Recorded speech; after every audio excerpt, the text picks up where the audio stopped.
bahay, ngayon hindi na. Nakita niya, binigay niya ngayon. Ngayon hinahanap namin yung expire. Wala naman kami nabasa, pero hindi na kasi kami bibigyan ng expire. Kaibigan niya, yung kanyang asawa. Hindi na kami magkita eh. Pero maganda ito eh. Maganda ito. Pagpalakas ng katawan. Hindi ka tatama. Ganda no? Iwas tama pero lalakas ang katawan. Resistensya laban sa mga mikrobyo. Ganun lang yung vitamin C. Pagpalakas ng resistensya. Para kang maging Superman. In short. Okay? Tayo mag-aaral ng Biblia. Ang dala ko ng Biblia ay salita ng Diyos. Biblia. Mapapasin niyo may picture. Nangangaral siya. Nakasingil ng ito. Pero siya trompa. Ito maganda ito eh. Pero trompa. Magdalawa yung trompa. Para patikod. Yung isa. Yung harapan. Ito. Trompa. Nangangaral. Siguro ang ulam dito sa Amering Africa kasi ito eh. Kasi medyo kay Manggi yung nangangaral. Nakita ko lang sa isang Bible yung pinicture ako eh. Ang nakalagay dito, the word of God is to be proclaimed to all, not only to the church goer. So maliwanag, ang sabi niya, itong salita ng Diyos, sasabihin sa lahat ng tao, maging yung mga nagsisimba. Tama nga po naman yan kasi ang salita ng Diyos hindi siya limitado. Pag ibig sabihin, tao, lahat ng tao, ano man ang reliyon mong kinabibilangan, welcome ka sa salita ng Diyos unless hindi ka tumatanggap ng pangangaral sa ibang tao. May mga ganyan eh. Halimbawa, Iglesia ni Cristo. Pag alukin mong Bible study, ano sagot nila? Meron na ako reliyon. Yan, o datindahan, may reliyon na kami. Saksi ni Roma, may reliyon na kami. Most common, yung Katoliko. Hindi nila sinasabing, ay may reliyon ako. Yan. Pero yung mga ISC, datindahan, saksi, meron naman tumatanggap. Pero hindi kagaya ng sa Katoliko. Ako, pag may Bible study sa akin, tinatanggap ko. Kahit nangangaral ko.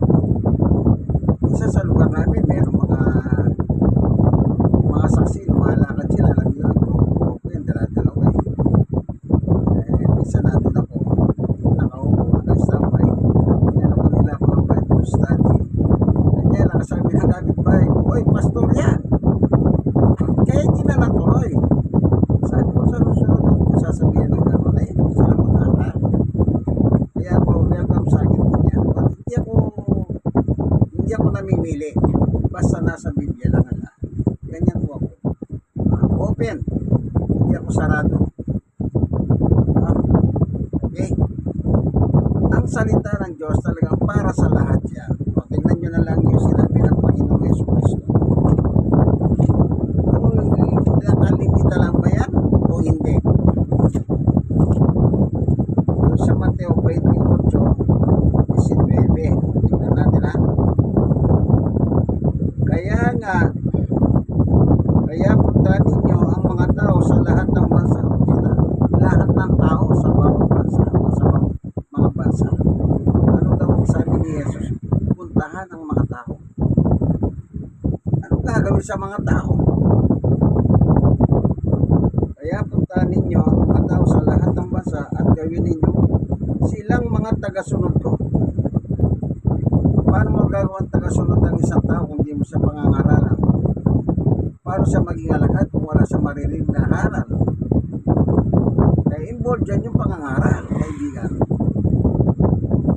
Pero bago tayo papalaw, tayo muna yung manalangin at humingi ng tulong sa Diyos. Panginoon Diyos, sabi Ama, na makapangyarihan sa lahat, minsan masamahan mo kami sa aming pagpupulay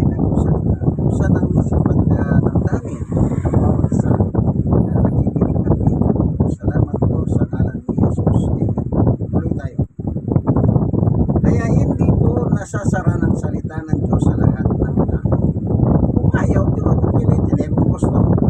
Pagkaya ni Sister Selen. Actually, di naman kami talaga magkikilala rito eh. Kasi minsan meron ko nakita nakatambay dyan na mga senior citizens sa harapan nila. Eh, nangaral ako sa kalsada kahit mainit ang araw. Yung pala nakikinig siya. Doon nagsimula yung aming ito ganito relasyon. Nangangaral sa kanya yung Sabado. Ano yung tawag dyan? Blessing, dan ang blessing yan. Baka hindi nyo alam. Pag tumatanggap kayo ng pangaral sa mga, lalo na sa kagaya namin, naglalakad kami sa kalsada at nag-aaral kami ng Bible study. Ito, basahin ko lang ha. Baka akala nyo, wala kayong mapapala dito. Pero, pag ginapa, tingnan natin yung sulat ni Apostol Pablo. 9:23. Ganito nakasulat. Sabi ni Apostol Pablo, ginagawa ko ang lahat ng ito, ng pangangaral, sa ikalalaganap ng salita ng Diyos. Yan ang trabaho niya. Kasi apostol siya, Jesus. Upang makabahagi rin ako sa mga pagpapala nito. Di ba dahil ng pagpapala pala yan? Ibig sabihin, sa oras na ito yung pagpapala nandyan na. Ibig sabihin, ang pagpapalain dito, namin dalawa. Pero sabi ni Pablo, ginagawa kong lahat ng ito sa ikalalaganap ng salita ng Diyos sa magandang balita upang makabahagi rin ako. Kaya yun nangangaral at yung pinangangaralan, mayroong pagpapala. Saan galing yan? Hindi naturon sa Diyos yan. Akala nyo walang saysay yung ganitong mga gawain. Kaya rito, ang tawag dito, buong Bible study kasi nasa loob tayo ng tahanan. Okay? Tuloy natin yung kay Jesus. Ang sabi niya, Mateo 28:19-20. Kaya punta ninyo ang mga tao sa lahat ng bansa at gawin ninyo silang tagasunod ko. Bautismo ninyo sila sa ngalan ng Ama at ng Anak at ng Banal na Espiritu. 20. Turuan ninyo sila sumunod sa lahat ng iniutos ko sa inyo. Eh sino yung tuturuan? Natural yung mga tao na pinangangaralan. Anong pangako? At tandaan ninyo, lagi ninyo akong kasama hanggang sa katapusan ng mundo. Yung nangangaral at yung pinangangaralan, anong sabi ni Jesus? Tandaan ninyo. Anong tatandaan natin? Lagi ninyo akong kasama. Hindi ba napakaganda niya? Mismong Panginoong Yesus ang nagsabi, sasamahan kita, sasamahan ko kayo. Alam nyo, napakaganda talaga ng pagtanggap ng pangangaral ng salita ng Diyos. Yan pa lang, busog ka na dyan eh. May blessing na, sasamahan ka pa niya.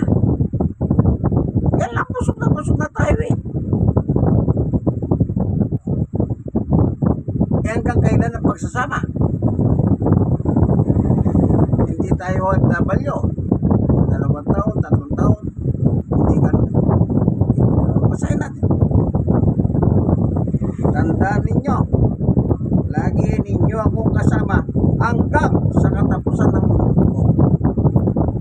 Isipin mo, alin sa dalawa kaibigan ang unang matatapos? Ang buhay mo o ang mundo? Hindi natin alam kung kailan matatapos ang mundo. Pero alam natin kung kailan tayo matatapos. Kasi lahat ng tao mamamatay. Ibig sabihin, hanggat nabubuhay ka, hindi pa dumarating yung katok ng kamatayan. Anong sabi ni Jesus? Tandaan ninyo, lagi, hindi niya sinabi, one time lang ha. Hindi. Lagi, ano yung lagi? Always. Sino kasama mo? Ang ating Panginoong Yesus Cristo. Siya lang ang pwedeng mangako ng ganyan. Yung mga mayayaman na negosyante, hanggat pinakikinabangan kanila yan, sasamahan kanyang negosyante. Pag nagkamali ka, sabi ng may-ari ng negosyo, medyo magpahinga ka muna, baka medyo napapagod ka na. Pero ang Diyos hindi napapagod. Na ano, akain tayo. Tingnan ninyo ang salita ng Panginoong Yesus Cristo. Dito sa chapter 10 ng 1. Meron siya sinabi dito eh.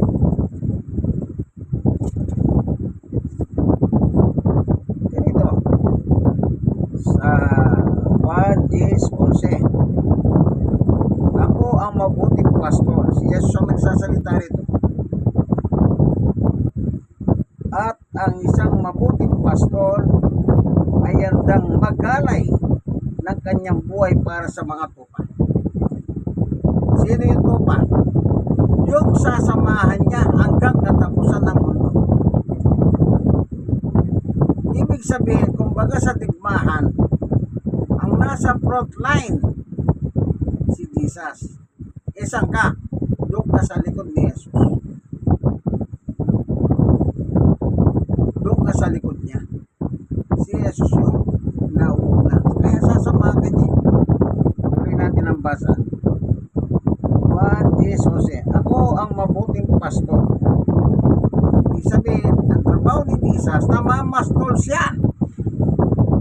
Pinapastulan niya tayo. Parang pag nanood kayo ng mga video matatanda ng pelikula, naalala ko yung si Dolphy, yung ari ng itik-itik. Kung saan pumunta si Dolphy, yung mga itik sumasama nasa likod niya. Yan, parang ganyan. Naalala ko na ko kasi yun. Yan. Yung tupa, pag kinaboy ng namamasol na tupa, sunod lahat ang tupa na yan. Si Jesus, namamastol siyang tao. Pastol siya. At ang pinapastolan niya, yung kanyang pinangakuhan. Hindi kasali yung walang pangako rito. Pinapastolan niya yung naniniwala sa kanya. Okay. Ako mabuting pastol at ang isang mabuting pastol ay handang magalay ng kanyang buhay para sa mga tupa. Yung kamatayan ni Jesus ay babaw ng cross para lang sa mga tupa yun na kanyang pinapastolan. Kasi sila lang ang may pangako. Tuloy tayo. Sabi rito sa 14:15. Ako ang mabuting pastol, kung paano ako nakikilala ng aking ama at kung paano ko siya nakikilala, ganyan din ang pagkakilala ko sa aking mga tupa at ang pagkakakilala nila sa akin, at inihalay ko ang aking buhay para sa kanila. Mas maliwanag na. Kilala ko kayo. Kilala nyo ako. Kayo ang aking mga tupa. Kayo ang inandugan ko ng aking buhay. Yun ang pinangakuan na sasama hanggang sa katapusan ng mundo. Alin ang mauna?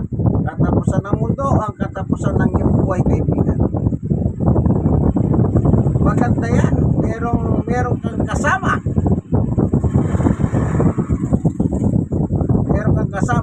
pero sinong kasama mo? Siyempre, walang iba kundi ang ating Panginoong Jesucristo. Yan. Handa siyang mamatay. Kaya doon siya sa unang pila. Kumbaga sa digmaan, siya yung nasa front line. Di ba ganyan? Sa maraming mga digmahan po, kung sino yung nasa front line, siya po ang unang namamatay. Parang presidente, mamamatay muna, PSG muna, bago siya presidente. Ganyan po ang trabaho ng front line. Si Jesus ang front line. Bago kayo salakay ng kalaban, siya muna. Kasi siya yung nasa una. Naalala niyo po yung kwento ni David? Yung isa niyang sundalo. Kasi po, bilang hari, siyempre, nakita niya rin David si Bathsheba, magandang babae.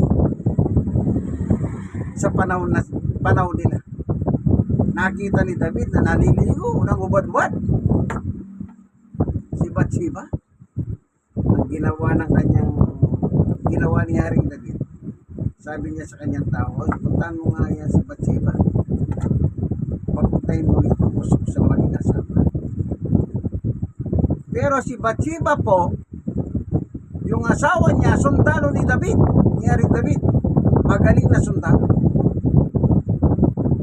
Sa madaling salita, nagalaw niya si Bathsheba. Bagong ligo si Bathsheba. Siyempre bilang hari, hindi makatanggi si Bathsheba.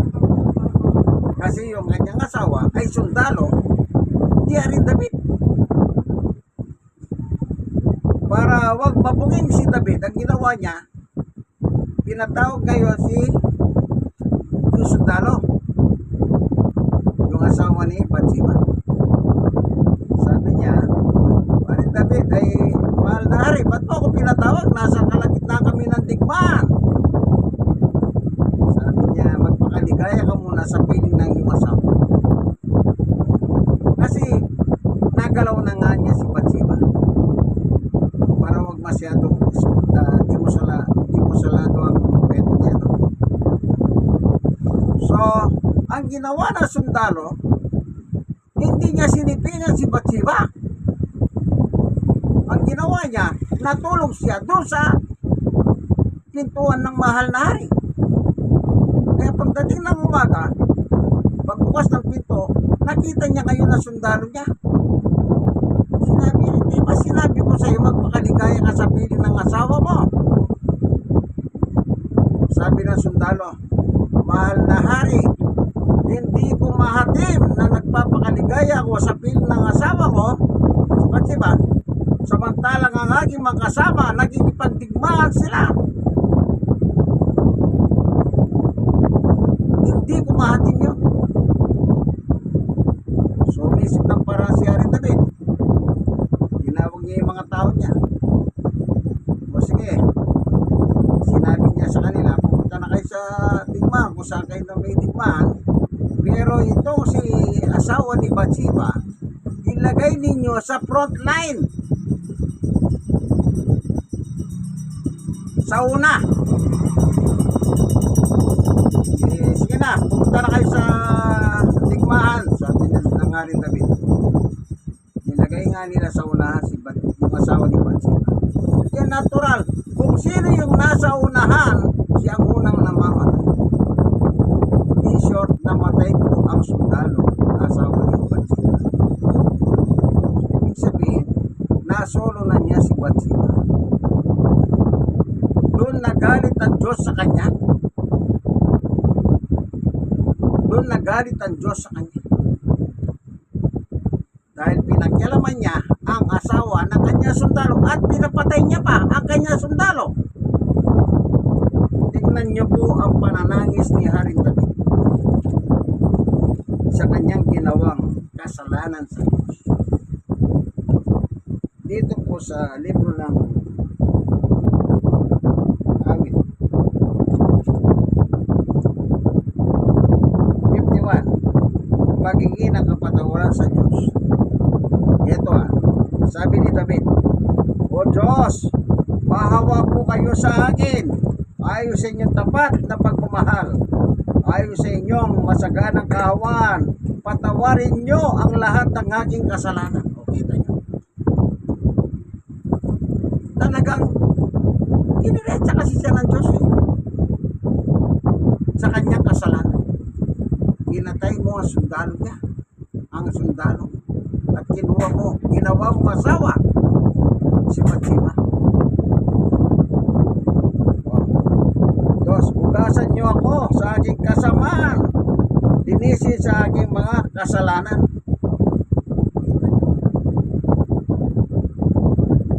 Nag-confess siya sa Diyos. Inamin niya ang kanyang kasalanan. Ito yung paghingi niyang tao dahil sa pinakialaman niya ang asawa ng kanyang sundalo at pinapatay pa ang kanyang sundalo. Kaya si Jesus Christ, ganon din. Pero iba yung kay Jesus. Sasama ko kayo hanggang katapusan ng mundo. Lagi siyang nasa unahan para mga pupa hindi magalaw ng dyablo o ni Satanas. Napakaganda ng pangako po ng Panginoon Jesus. Susunod lang tayo sa